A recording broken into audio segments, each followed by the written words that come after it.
Hello friends, मैं विष्णु कुमार गुप्ता आप सभी का मेरे YouTube channel Vishnu learning portal पर स्वागत करता हूं। आज हम लोग वीडियो नंबर 90 की स्टार्टिंग करने जा रहे हैं। अब तक हम लोगों ने जो एक्सरसाइज 7.3 है उसके 6 क्वेश्चन हमने देख लिए थे। क्वेश्चन नंबर 7 से आज हम स्टार्टिंग करते हैं। ठीक है, स्टार्ट करते हैं। देखो क्वेश्चन नंबर 7 क्या दिया हुआ है, find r if first part दिया हुआ है कि 5pr equal to twice of 6pr-1 और सेकंड पार्ट दिया है 5pr इक्वल टू 6pr-1। दोनों में केवल यही फर्क है, यहाँ पे 2 से मल्टीप्लाई हो रहा है 6pr-1 और यहाँ पे 6pr-1 ऐसे के ऐसे लिखा हुआ है। आप लोगों को इसको इक्वल मानते हुए आपको आर की वैल्यू निकालनी है। सिंपल सी बात है, इसमें हमें करना क्या है, NPR का जो फॉर्मूला होता है वो हमें लगाना है इसके अंदर, वो हम इसमें यूज करेंगे, अपना आंसर आ जाएगा। तो स्टार्ट करते हैं। देखो फर्स्ट पार्ट से, फर्स्ट पार्ट दिया हुआ है आपका 5pr इक्वल टू 6pr-1। तो फॉर्मूला क्या होता है अपना, तो सबसे पहले वो लिख दो जो हम फॉर्मूला यूज करने वाले हैं।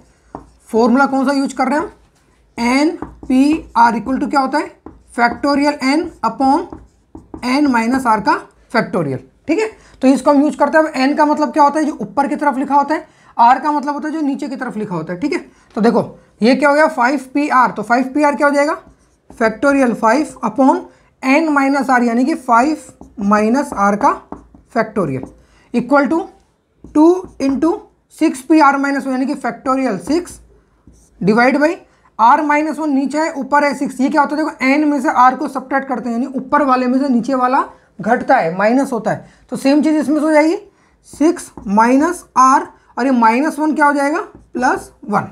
ठीक है, अगर ऐसे नहीं समझना तो ऐसे समझ लो, 6 में से किसको सब्ट्रैक्ट करेंगे, r-1 को, और इसका क्या हो जाएगा factorial.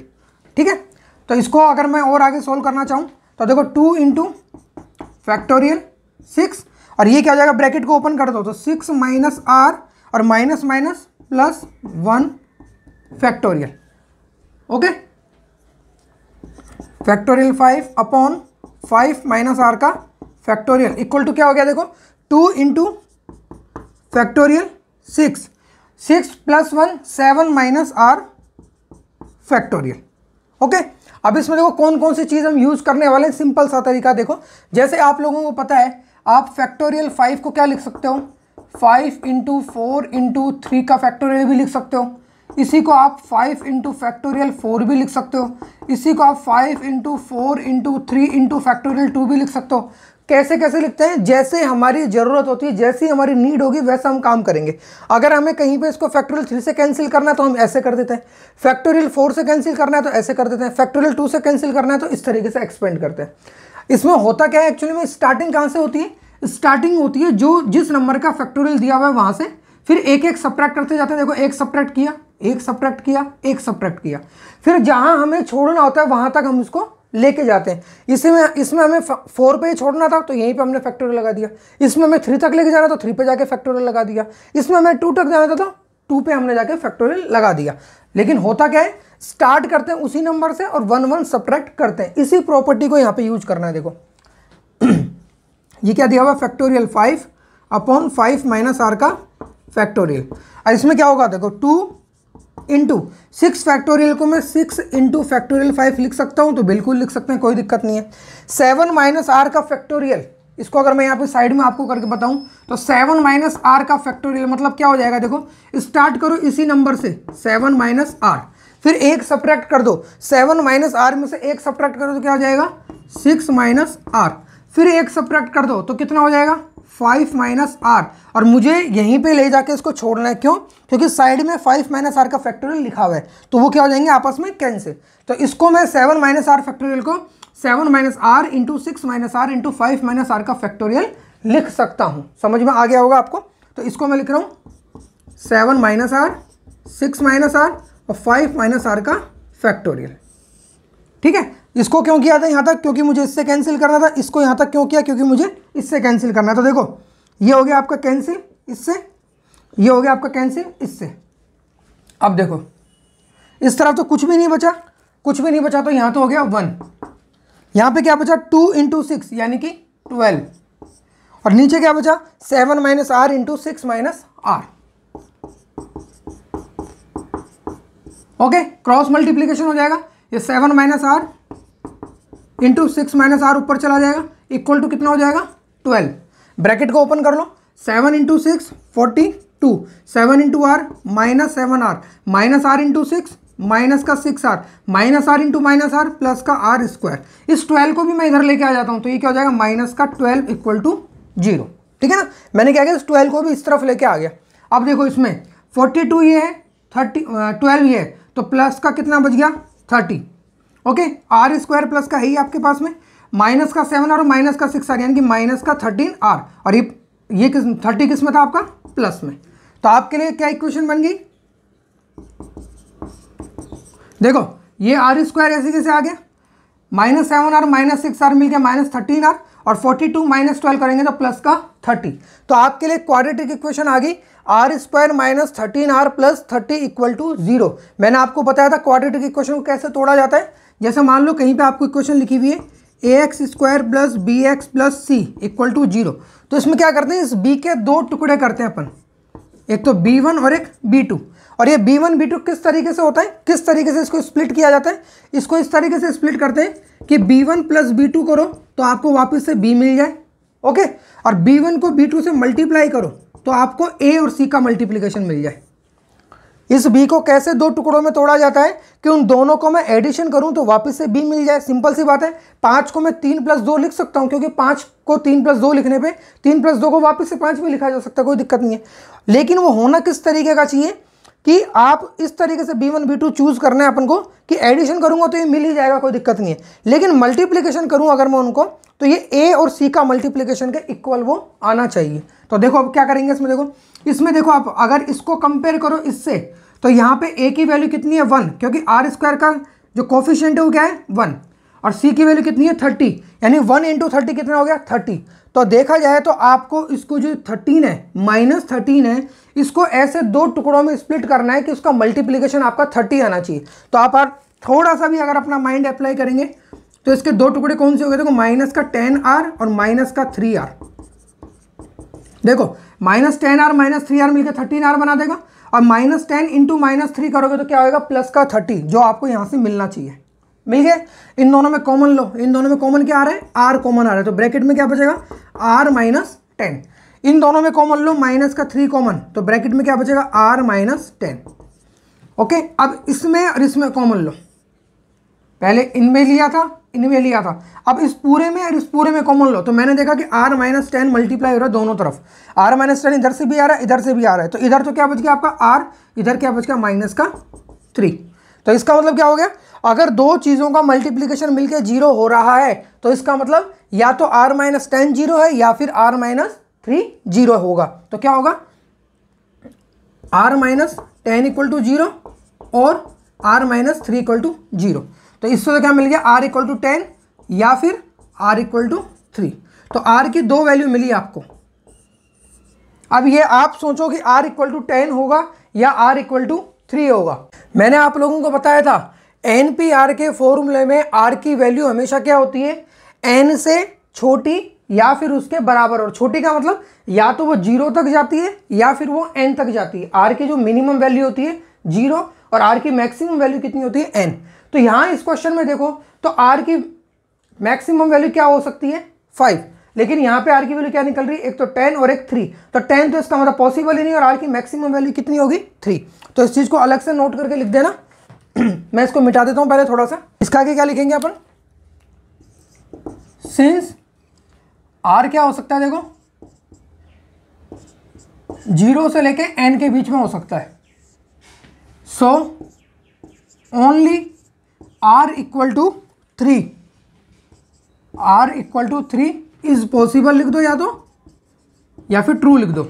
Only r equal to 3 is true या r equal to 3 is possible, दोनों में से कुछ भी लिख सकते हो, क्योंकि r की मिनिमम वैल्यू 0 और मैक्सिमम वैल्यू कहाँ होती है n तक होती है, और यहाँ पे n का मतलब क्या है 5।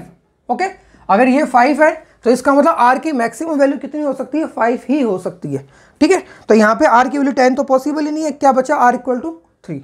क्वेश्चन नंबर 7 का पार्ट 1 नोट कर लीजिए। क्वेश्चन नंबर 7 के पार्ट 2 से स्टार्टिंग करते हैं। अब देखो पहली बात तो देख लेना, इस क्वेश्चन में कोई फर्क नहीं था, केवल यहाँ 2 का फर्क था। तो एक जगह जहाँ पे 6 इंटू 2 12 हुआ था, वहाँ पे इस बार 12 ना होकर क्या रहेगा 6 रहेगा, इसलिए इस क्वेश्चन को अपन थोड़ा स्पीड से करेंगे। ठीक है, बिल्कुल सेम होने वाला है लास्ट क्वेश्चन की तरह। सबसे पहले हम कौन सा फॉर्मूला यूज कर रहे हैं वो लिख दो, फॉर्मूला यूज्ड इक्वल टू क्या हो जाएगा, n p r equal to क्या होता है, factorial n upon n minus r का फैक्टोरियल। ओके, इसके बाद में इस फॉर्मूला को इस पर अप्लाई कर दो तो ये हो गया फैक्टोरियल 5 अपॉन 5 माइनस आर का फैक्टोरियल, ये हो गया factorial 6 upon 6 minus r minus 1 का फैक्टोरियल। इसको ऊपर ऐसे कैसे रहने दो और नीचे वाले को ओपन कर लो तो ये क्या हो जाएगा, 6 माइनस आर प्लस 1 का फैक्टोरियल।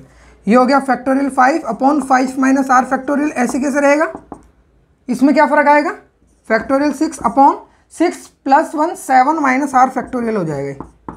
ठीक है, इस फैक्टोरियल 6 को मुझे फैक्टोरियल 5 से काटना है तो कैसे एक्सपेंड करूंगा, 6 इंटू फैक्टोरियल 5 और 7 माइनस आर को जैसे लास्ट क्वेश्चन में किया था बिल्कुल सेम वैसे ही 7 माइनस आर 6 माइनस आर और 5 माइनस आर का फैक्टोरियल।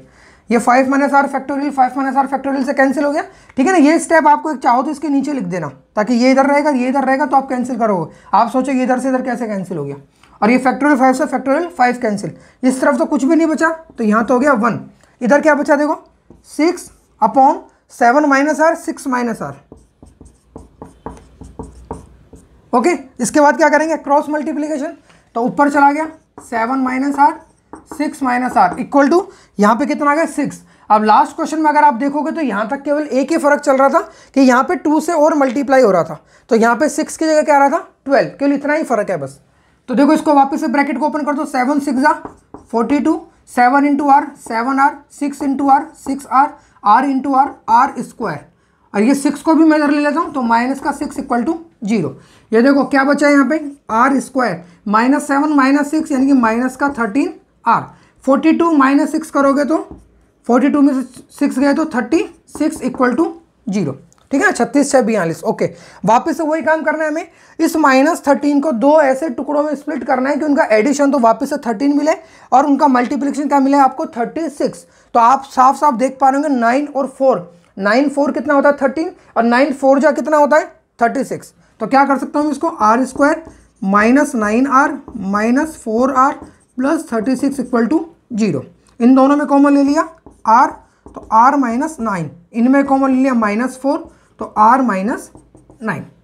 ओके, इसके बाद इन दोनों में कॉमन क्या आ रहा है r माइनस 9, और यहाँ पे क्या बच गया, इधर तो बच गया r, इधर बच गया 4। इसका मतलब या तो ये 0 होगा या फिर ये 0 होगा, तो it means r minus 9 equal to 0 और r माइनस 4 इक्वल टू 0। तो इससे क्या मिल गया आपको, या तो r की वैल्यू 9 होगी या फिर r की वैल्यू क्या होगी 4 होगी। सेम चीज़ फिर से लिखेंगे हम जो लास्ट क्वेश्चन में हमने लिखा था। क्या लिखा था हमने कि r की वैल्यू कहाँ से कहाँ तक होती है, 0 से लेके n तक। तो ये सिंस r की वैल्यू 0 से लेके n तक होती है तो इसका मतलब r इसमें क्या पॉसिबल है 4 या 9। सिंपल सी बात है, 9 तो इसके ऊपर जा रहा है, जो यहाँ पे 5 लिखा था इसके ऊपर हो रहा है, तो ये तो हो नहीं सकता, r की वैल्यू क्या होगी 4। तो so only r equal to 4 is possible. Okay, note कर लो। क्वेश्चन नंबर 8 देखो क्या है, हाउ मेनी वर्ड्स विद और without meaning can be formed using all the letters of the word equation using each letter exactly once. ठीक है ना, सबसे पहले क्वेश्चन को समझ लिया करो। परम्यूटेशंस के क्वेश्चन ऐसे ही हैं कि क्वेश्चन समझना इंपॉर्टेंट है, उसके बाद करना तो एक लाइन का काम है। ठीक है, देखो क्या दिया उसने कि एक जो वर्ड है इक्वेशन, इसके वर्ड्स को यूज करते हुए आप कितने वर्ड्स रीअरेंज कर सकते हो, कितने नए वर्ड्स टोटल बना सकते हो जो वो मीनिंगफुल हो या मीनिंगफुल नहीं हो। सिंपल सी बात है, इक्वेशन लिखा हुआ यही एक मीनिंगफुल वर्ड होगा, बाकी इसमें कुछ भी आप फेरफार कर दो। जैसे मान लो क्यू को इधर ले लो, ई को इधर ले लो, नया वर्ड बन गया मान लो QUEUATION, तो उसका तो कोई मतलब होता ही नहीं। तो कुल मिला के ये पूछना चाह रहा है आपसे वो कि इक्वेशन वर्ड के टोटल कितने परम्यूटेशंस बन सकते हैं। साथ में उसने क्या बोला है, using each letter exactly once. इसने बोला है कि साथ में एक लेटर को आपको एक ही बार यूज करना है, आपको रिपीटेशन अलाउड नहीं है। तो अगर आप इस वर्ड को ढंग से देखो तो EQUATION, इसमें टोटल 8 लेटर हैं और सबके सब क्या हैं, डिफरेंट हैं। तो आपको क्या करना है, 8 डिफरेंट वर्ड्स लेटर्स में से 8 को ही यूज करते हुए आपको क्या करना है, उसके परम्यूटेशंस बनाने हैं। जो क्या होता है, 2 तरीके से कर सकते हो। पहला तरीका, आपके पास में टोटल 8 स्पेसेस हैं, 1 2 3 4 5 6 7 8। इसको फिल करने के लिए फर्स्ट में आपको बस कितने ऑप्शंस अवेलेबल हैं, आपको पता है कि कितने हैं, सारे के सारे 8 लेटर्स और सारे के सारे क्या हैं, डिफरेंट हैं। तो यहाँ पे इसको ऑप्शन को फिल करने के लिए 8, इसको 7 6 5 4 3 2 1 मल्टीप्लाई कर दोगे तो क्या हो जाएगा, ये फैक्टोरियल 8। 1 2 3 4 5 6 7 8 क्या होता है, मल्टीप्लाई करते हैं तो फैक्टोरियल 8, जिसकी वैल्यू क्या होती है 40320। दूसरा तरीका क्या होता है, 8 डिफरेंट ऑब्जेक्ट में से या 8 डिफरेंट लेटर्स में से अगर आपको 8 ही यूज करना है और उससे परमुटेशंस बनाने हैं तो क्या होता है NPR। यहाँ पे क्या हो जाएगा, NBP 8 हो जाएगा और RB आपका 8 हो जाएगा।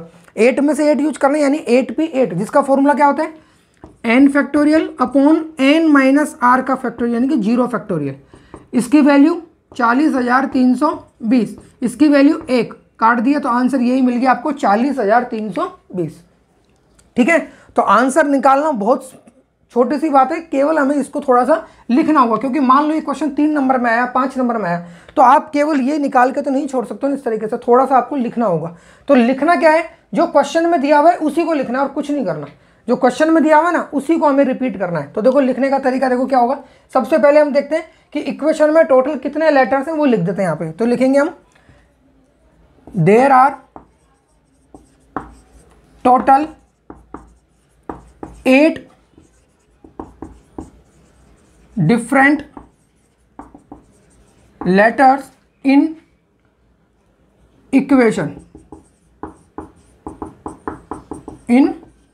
ठीक है ना। इक्वेशन में टोटल कितने लेटर हैं, 8 डिफरेंट लेटर हैं। अब हमको बनाना क्या है, हमको मीनिंगफुल बने या मीनिंगफुल ना बने, हमें टोटल इसके परमुटेशंस देखना है, टोटल कितने वर्ड्स बन सकते हैं। तो वो लिख देते हैं इधर, so total words that can B, अब देखो जो क्वेश्चन में दिया हुआ है उसी को हम यूज कर रहे हैं केवल, दैट कैन बी मेड या फिर फॉर्म लिख लो, that can be formed using all the letters of the word equation EQUATION using all the letters of the word equation, साथ में using each letter exactly once. क्या होंगे, देखो ये तो जो क्वेश्चन में लिखा वो लिख दिया हमने कि इसलिए टोटल वर्ड जो बन सकते हैं using all the letters of the word equation using each letter exactly once, ये हमने क्वेश्चन को लिख दिया। क्या होंगे वो होंगे परमुटेशंस बन सकते हैं जितने की 8 डिफरेंट लेटर्स के 8 एक बार में लेने पर। तो वो जो लाइन हम हर क्वेश्चन में लिख रहे थे अब से पहले वही लिखना है, is the permutations of 8 different letters taken 8 at a time. ठीक है ना, तो ये वर्ड्स, नंबर ऑफ वर्ड्स कितने होंगे, जितने हम परमुटेशंस बना सकते हैं 8 डिफरेंट लेटर्स के एक बार में 8 को यूज करके। जैसे मान लो ये तो उसने 8 के लिए बोला था, सेम क्वेश्चन में इसने बोल दिया होता कि हाउ मेनी 5 लेटर वर्ड, ये इसने तो बोल दिया हाउ मेनी वर्ड्स, तो इसका मतलब हो गया हमें पूरा का पूरा यूज करना है। लेकिन अगर इसने बोला होता हाउ मेनी 5 लेटर वर्ड, तो हमें 8 में से कितने लेने होते, 5 लेने होते। तो यहाँ पे हम क्या करते हैं, permutation of 8 different letters taken 5 at a time. लेकिन यहाँ पे इसने ऐसा कुछ नहीं बोला, तो इसका मतलब हमें सारे के सारे लेटर्स को यूज करना है। तो टेकन 8 एट ए टाइम, वो कितना होगा आपका 8P8, जिसकी वैल्यू क्या होती है factorial n upon n minus r का फैक्टोरियल। ये हो गया फैक्टोरियल 8, ये हो गया 0 फैक्टोरियल। इसकी वैल्यू 40320, इसकी वैल्यू 1, आंसर हो गया 40320। बहुत ही सिंपल क्वेश्चन, नोट कर लो।